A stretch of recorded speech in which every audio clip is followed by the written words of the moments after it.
నమస్కారం రైతు సోదరులారా, మీరు నమ్మగలరా?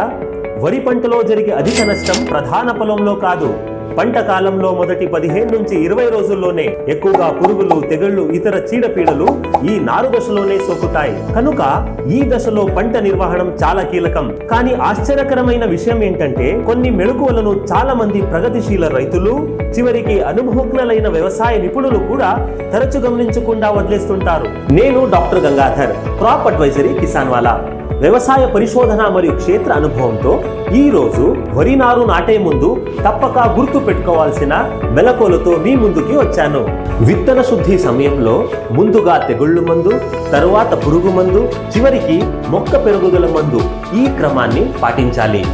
సాధారణంగా నారుమడి ప్రధాన పొలం విస్తీర్ణంలో 10వ వంతు ఉంటుంది. అంటే ఎకరానికి 250 నుంచి 350 చదరపు మీటర్. గుర్తు పెట్టుకోండి, మితంగా విత్తండి, నారుమడిని దట్టంగా చేయకండి. నారుమడిలో ఎక్కువ నీరు వల్ల సూక్ష్మ వాతావరణం మారి పురుగులు, తెగుళ్ళు, చీడపీడలు ఎక్కువగా వచ్చే అవకాశం ఉంది. అందుకే నీరు నిల్వ కాకుండా ఎత్తుమళ్ళ నారుమడిని తయారు చేయండి. పోషక నిర్వహణలో డిఏపి మరియు జింక్ సల్ఫేట్ ని ఒకేసారి వేయకండి. రెండింటిని కలిపి వేస్తే మొక్కకు డిఏపి, జింక్ లభ్యత తగ్గే అవకాశం ఉంది.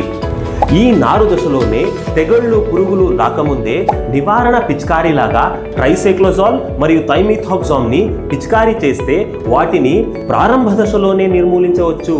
నారు తీసే 2 నుంచి 3 రోజుల ముందు 1% యూరియా లేదా డిఏపి పిచికారీ చేస్తే వేర్లు బలంగా తయారయ్యి దృఢమైన అధిక పిలకలు ఏర్పడతాయి. కాండం తొలచే పురుగు గుడ్లు నాటు ఆకుల అంచులపై ఉంటాయి. అందుకే ప్రధాన పొలంలో నాట్లు వేసే ముందు ఆకుల అంచులని కత్తిరించడం ద్వారా వాటి వ్యాప్తిని నివారించవచ్చు. ధన్యవాదములు. ఈ ముఖ్యమైన వీడియోని లైక్ చేయండి, షేర్ చేయండి. అలానే మరిన్ని వ్యవసాయ సలహాలు, పంట నివారణ సూచనల కోసం మన కిసాన్ వాలా ఛానల్ ని సబ్స్క్రైబ్ చేసి బెల్ ఐకాన్ ని నొక్కండి.